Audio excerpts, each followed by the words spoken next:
One.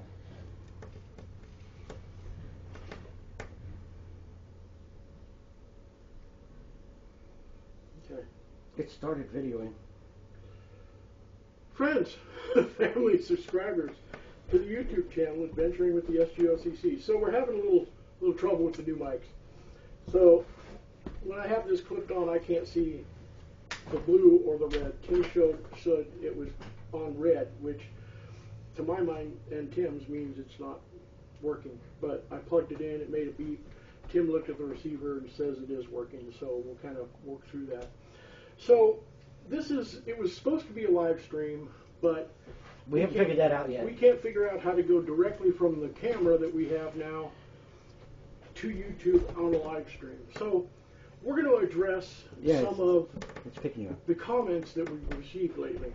So every now and again, I'll change the home video on the home tab for the channel, so that when you pull up the channel, you see something new. About every week or 10 days, 2 weeks, along in that timeline. So I was hesitant, but the rotation that I'm usually on, because they don't allow me to post a new video from our vast library. They only give me a selection of a few.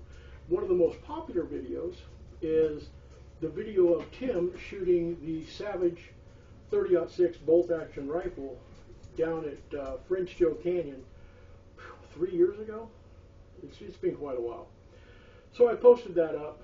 The reason I was hesitant because it was the same caliber of rifle that was used on Wednesday, September 10th. Got a lot of comments in that vein. I guess people were trying to draw a conclusion of some sort that I just frankly didn't get. So we're going to address some of the comments, though, on that particular video, as well as some others. So here's a guy, Rivers 250, says, nice rifle, but I'm not a fan of that giant cheek piece on the stock. It's in the way when trying to use the open sights. Now this rifle in question has an older style rifle scope on it, so the iron sights don't come into play. Tim, that's your rifle. You shoot it. What are your thoughts on the cheek piece and the rifle? How do you like it? It's never bothered me. I don't even think about it because I don't know. To me, it's comfortable. It doesn't. To me, it doesn't sit. I've never noticed it sitting high. You know what I mean? You're accurate with it. It's easy to shoot. I mean, it's so I picked up that 30-06 and my Ruger American right along the same time, within a month or so of each other, fairly inexpensively. The 30-06 has been the go-to big game rifle in North America for 100 years. They're dependable. They're great. Ammunition's available everywhere, and I just thought it prudent to have a couple in the inventory.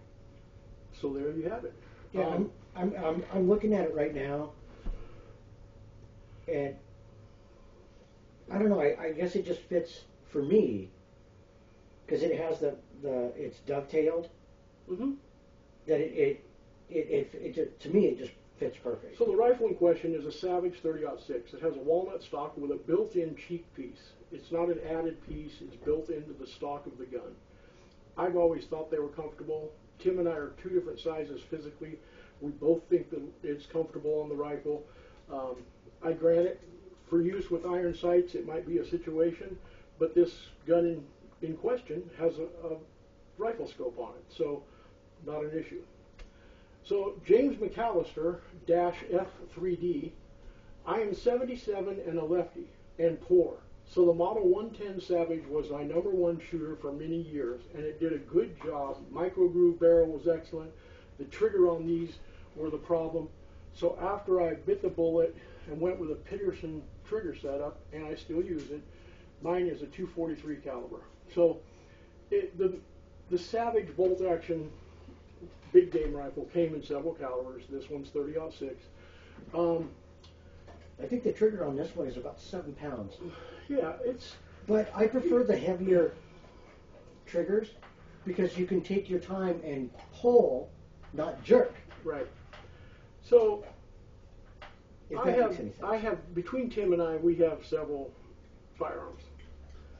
The only two rifles that I have that have aftermarket triggers are my primary AR, which is loaded to the gills with stuff, updated charging handle, trigger, has a vortex scope, a forehand grip, collapsible stock, all the goodies. It's got room for a flashlight and all kinds of other stuff. The vortex scope is nitrogen filled.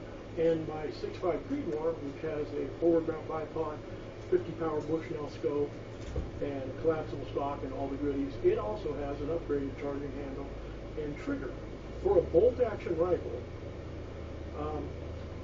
we grew up with our father's 7mm Magnum, Mauser, excuse me. And all of us boys and my dad hunted with that rifle. It's a great rifle, still in the family. So that trigger is, like Tim said, it's a stronger trigger. It's not a lightweight trigger. I've never seen the reason for the application of an aftermarket trigger on a big game rifle. I just haven't. You know, they come pretty set up when they're stock. My Ruger American, great firing rifle, it has a scope on it. Tim Savage has a scope, great firing rifle. We both like our rifles. If you're going to do a lot of competition shooting, which we're going to do in the future here, we have a QRF exercise that we're going to do with ARs and semi-auto pistols. Tim and I have never served in the armed forces of any type. So we're going to try in the future, with some help from some friends of ours who have served, we're going to see if Tim and I can pass the United States Army rifle qualification test. First part is 10 rounds at 100 yards, many hits as you can. I think it's in under a minute. And we're going to use ARs. It's what the Army uses now. The old test was using an M14, which I don't have access to. So we've got some interesting stuff coming up. So there's a little bit of competition going to be involved in the future. So that addresses some of the comments on that 30-06 short. That short alone has now passed 105,000 views.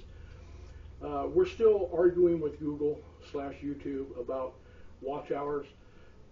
One metric shows us at 1,075 valid watch hours, and the other metric for the past 365 days shows us at 3,500 watch hours, which would mean we were monetized. As anybody who watches our videos knows, there's ads on all our videos. So YouTube's making money off us, but we aren't. It's a continuing long-term argument because they can't give me a straight answer. They can't even define what valid watch hours are. They initially told me it was public, and all our videos have always been public. I know that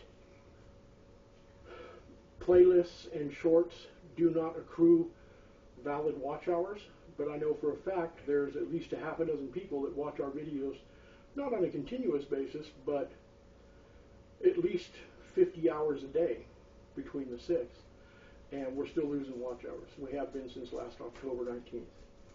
Doesn't make any sense. They can't give me a valid answer, so other content creators have suggested that it's because we do videos that have to do with pew-pews, and I'm not sure about that. I'm not unsure about it, but yeah.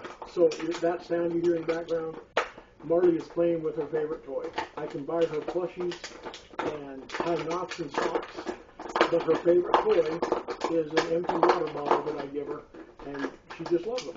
So I swept up, but normally they're all over the house. So let's look at some other comments. So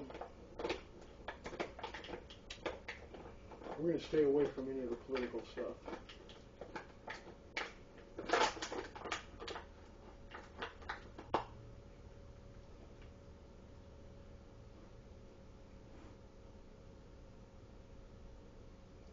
So here's a video I did, 3 years plus ago. So I discovered through talking to an older fella, the best, cheapest way to remove rust from a firearm, and if you live in Arizona and you have a swamp cooler, you're going to get rust because swamp coolers hate guns and guitars. It's just a fact. It causes rust because it keeps moisture in the air.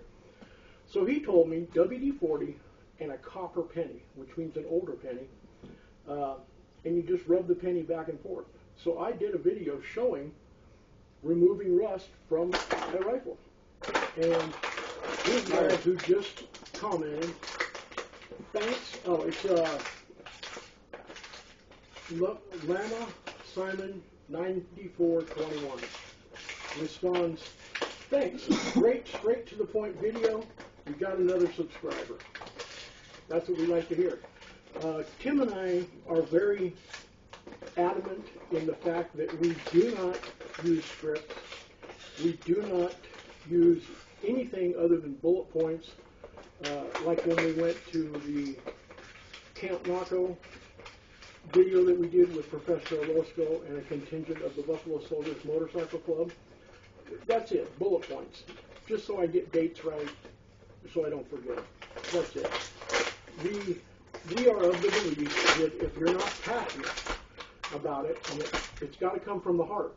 It's got to be honest. It's got to be real. And that's how we do all our videos.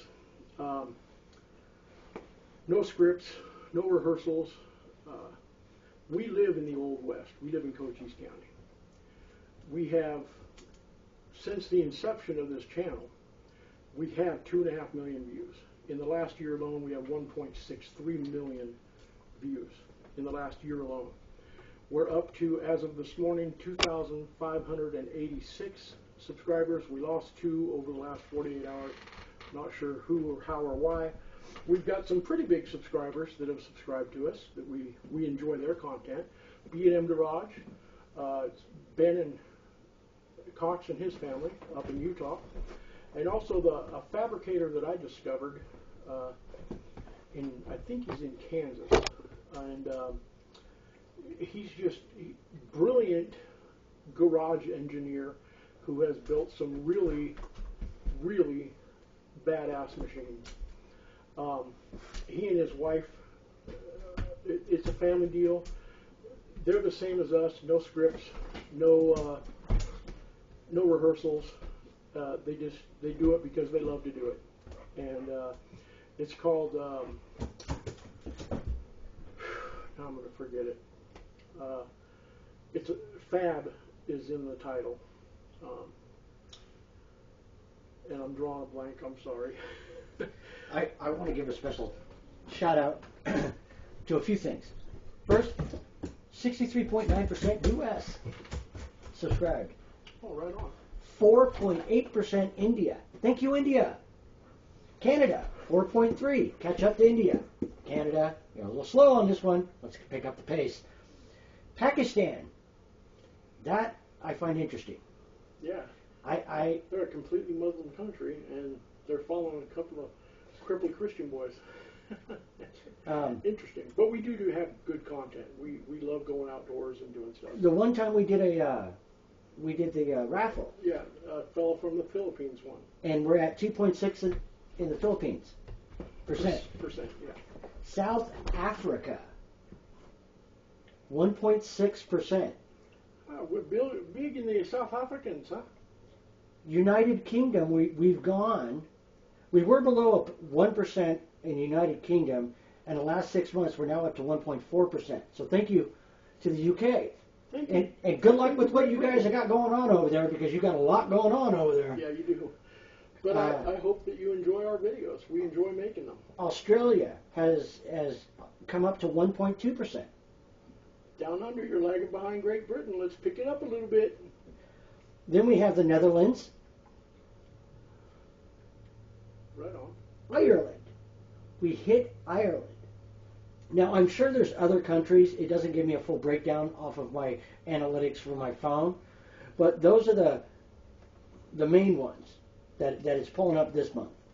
So we wanted to say thank you to all our fans across the world. Across the planet. I mean, it's amazing. Well, you know the world is a planet, right? I'm just throwing that out there. it's amazing that, well, because of my faith, we're not supposed to participate in the world. But to me and Tim both, it's amazing that there are people all over the planet that watch our videos, comment on them, enjoy them. We've got thousands of likes, thousands of comments, and we've got millions of views. So people appreciate what we're doing. That's obvious.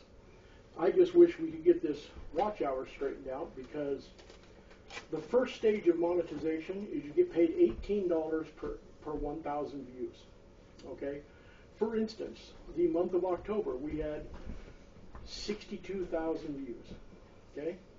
Not a great many. It's not huge.